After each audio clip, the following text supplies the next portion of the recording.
Hello, my name is Masha. I'm head of machine translation analytics at Yandex Translate, and we do use Toloka from its start in our in our quality estimation and quality evaluation. And today I'll tell how we use Toloka as an instrument to build our metrics. Here is agenda. At first, I'll talk a bit about human evaluation in machine translation at all, just to be in. Just to put you in the topic of it. Then I'll talk about our general sentence level metric, our baseline metric actually, and then I'll share with you some modifications we made to the main task, to our task that is made for our main metric, in order to receive much better results and some different results actually. Some information about human evaluation in machine translation.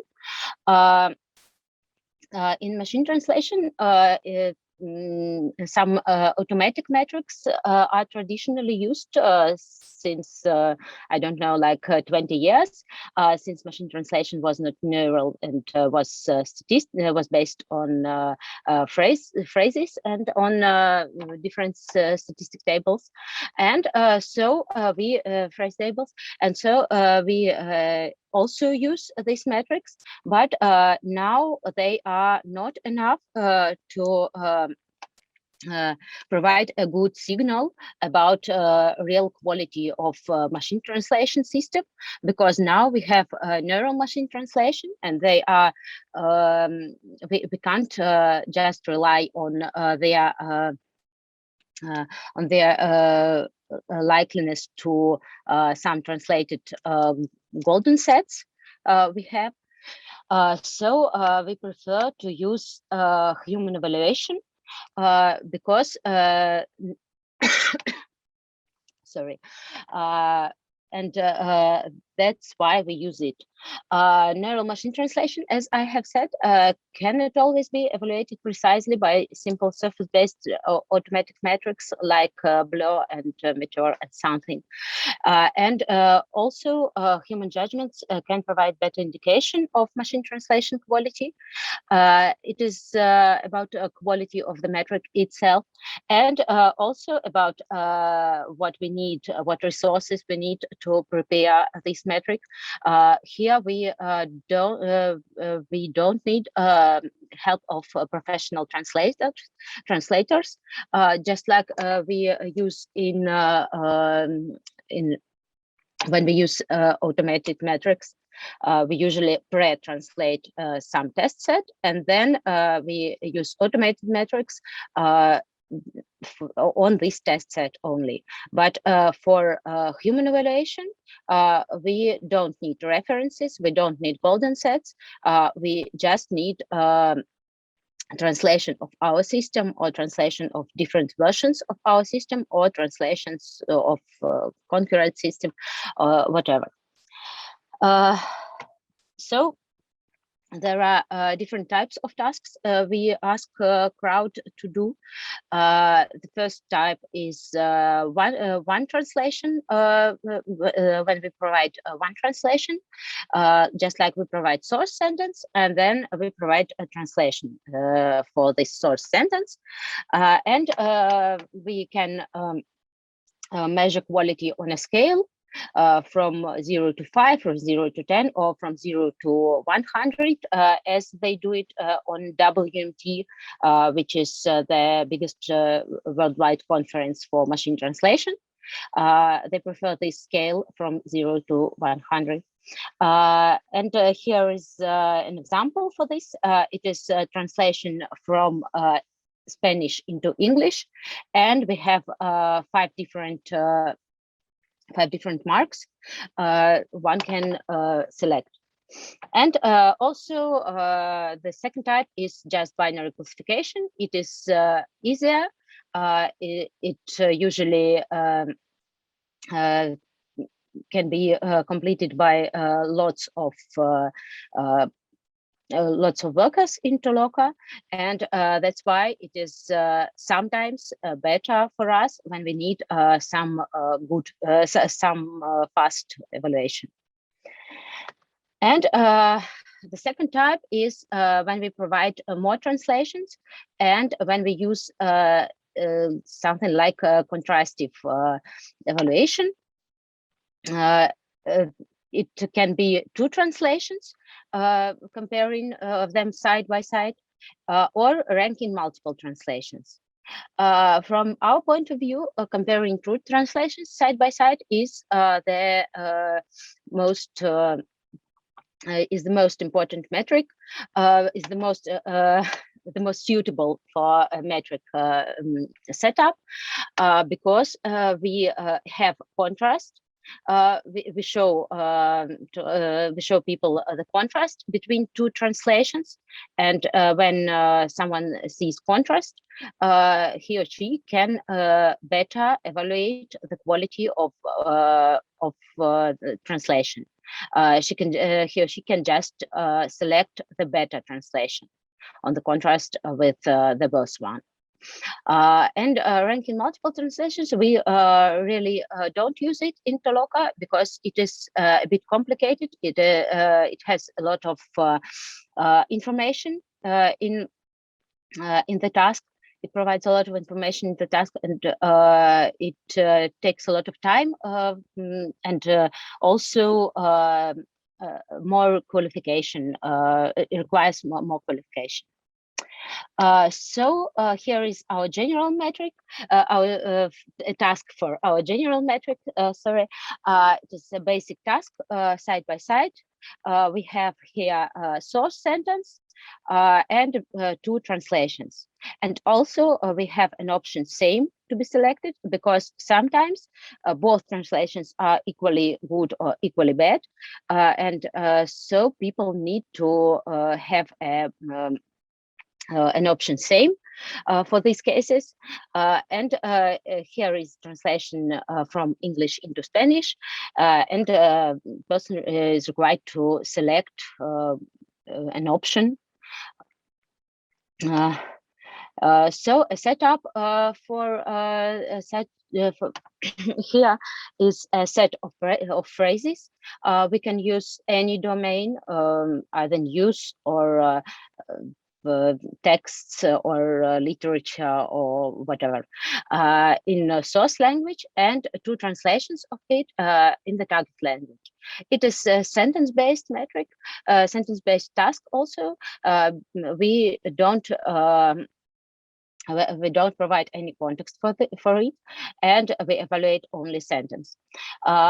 And also we need quality control, training, exam, and honeypots, these golden set tasks, how we used to name them. And also, just as Natasha said, training and exam, from our point of view, also are more important than an instruction. And also, we sometimes use training just like a quiz for instruction. Like we use the same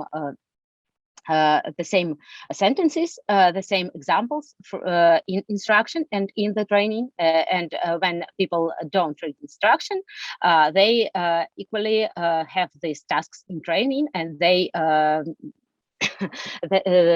they see them actually. Then how we look at our results. We aggregate them.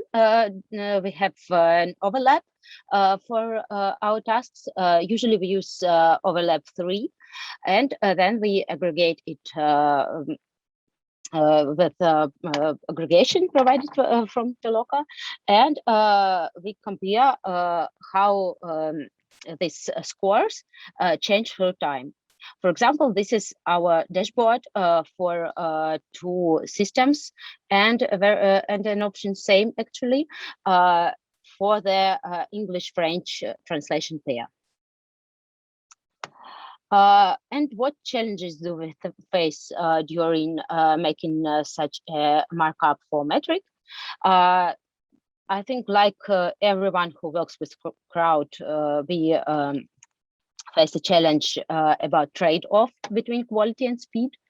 Because we need really good quality, and also we need not very slow speed, because we need results like immediately. Yes, and also our second challenge is bilingual performers, because this metric needs people who know both languages, and especially people who use the target language as a native. So for English Russian, for example, we need people who are Russian natives and know English well. It is not really a challenge. But for Russian English, we prefer better people who know Russian and speaks English as speak English as a native language, and this is a real challenge. And also we have some gray zone sentences and gray zone modalities. It is that we have here no context. It is sentence-based metric. If we just use it for texts, it won't be so effective, because the more information we provide in one task, the less accurate, the less the worse is uh, the mark from people. And also there are non-canonical source sentences. For example, subtitles, when we have when we have not sentences, but some chunks people see for every screen, or for example some texts from pictures, from comics, or e-commerce texts, like texts from AliExpress, like chain of words.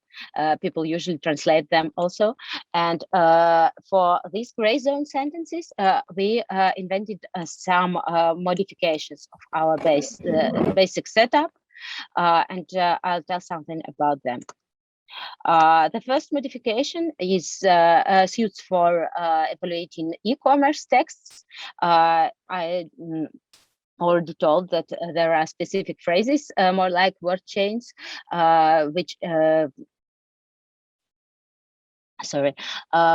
which are used for titles or for descriptions of some goods on e-commerce platforms, and they evaluating them correctly often requires some context, and not only text context, but sometimes we saw that adding a picture for evaluating makes it better.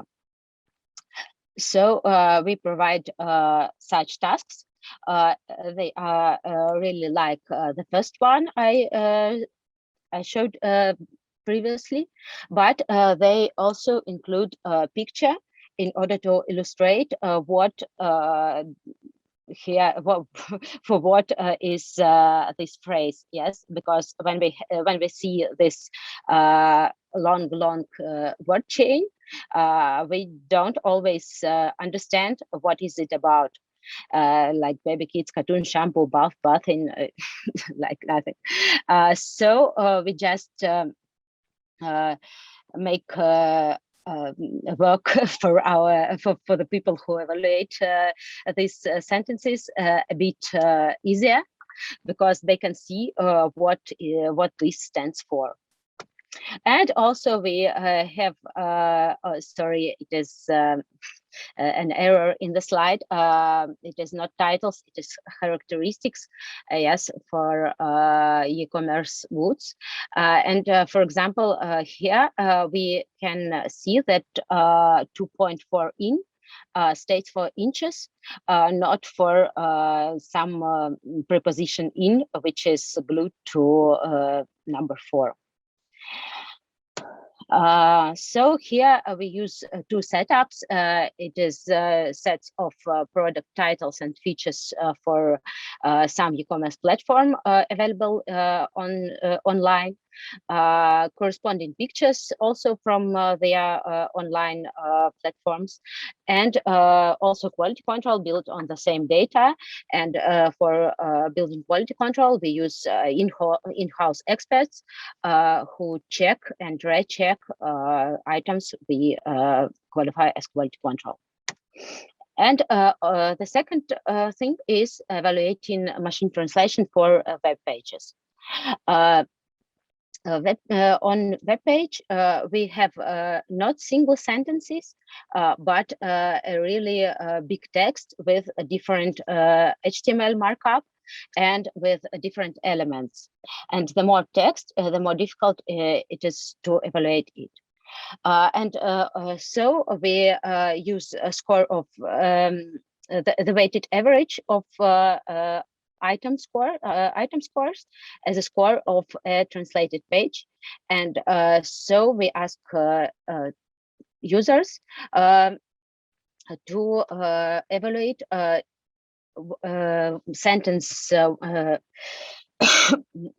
evaluate distinct sentences from a web page or distinct words, phrases, just like they see it as elements.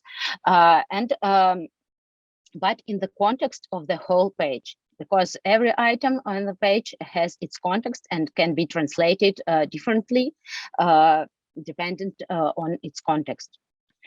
Here is an example. Sorry, it is in Russian, but I think I can explain. Yes, here we ask what translation is better.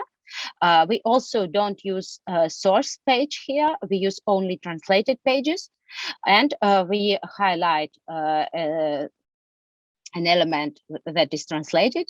Here is highlighted an element which is translated worse, just like English G is translated like gram. And it should be translated. It should not be translated either, because it is like alphabetical sequence. We ask people to evaluate different elements from one page, and then weight the scores dependent on its position on the page and its HTML markup, and then receive one score for quality. Setup for this is a set of different web pages translated using two translation systems or two versions of one translation systems. We also highlight elements by our in-house tool. And we also use quality control built on the same data with highlighting and with the same setup. I'll go to conclusions, and I'd like to say that side-by-side provides really good evidence for machine translation quality, and also it can basically be done by the crowd with overlap, especially for for language pairs where source language is more popular than where language to which we translate is more popular as a native language on Toloka. So we have a lot of Russian translators, Russian users, and they can evaluate something translated to Russian when they know the source language. Some cases also need specific setups which can help people make correct decisions faster, just like pictures for e-commerce, for example, and also web pages with highlighting for evaluating the web page translations. Toloka helps to not to find, actually to spare, to save money, quality, and time, and to balance them for evaluating lots of multilingual data. Right now, we evaluate quality for 19 directions in that way. and it provides us a good evidence about quality of our translation system, and it is very useful. Thank you very much. If you have some questions, I'll try to answer.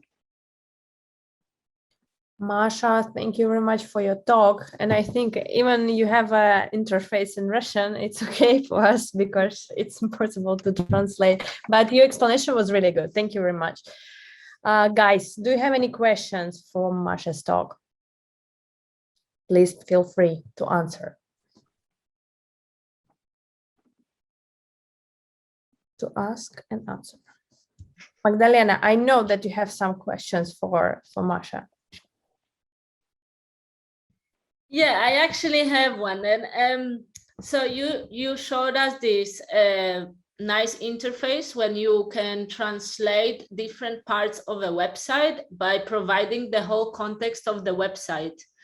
So I don't know how practically you can set up something like this that scales. Does Toloka allow you?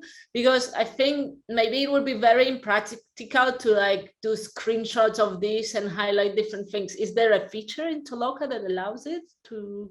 No, we do it with our in-house instrument we have in Yandex, and for Toloka it is like 2 pictures. Okay. We just load screenshots like 2 pictures, okay, and just ask, yeah. Okay. I have a question. So you specifically highlighted side-by-side comparison for translation, like opposing it to other ways of machine translation evaluation. For example, we could just ask performers to rate on some specific scale what's the quality of the translation from 1 to 10. But you said side-by-side is like the best way. Could you explain why is it better than any other ways? As we do our evaluation, we just saw that side-by-side provides something like contrast, and when people compare two when people compare two variants of translation, they usually can spot something. They will not spot just looking at one translation. It is not valid, I think, for short things like it was on my example with translation of letter G. For the short things, it is I think it is okay to use evaluation with one translation. But for long sentences where a person should read a lot of text, it is very easy to miss something. And when we have a contrast, we usually help a person not to miss something bad in translation, or not to miss something that is really better than another one thing.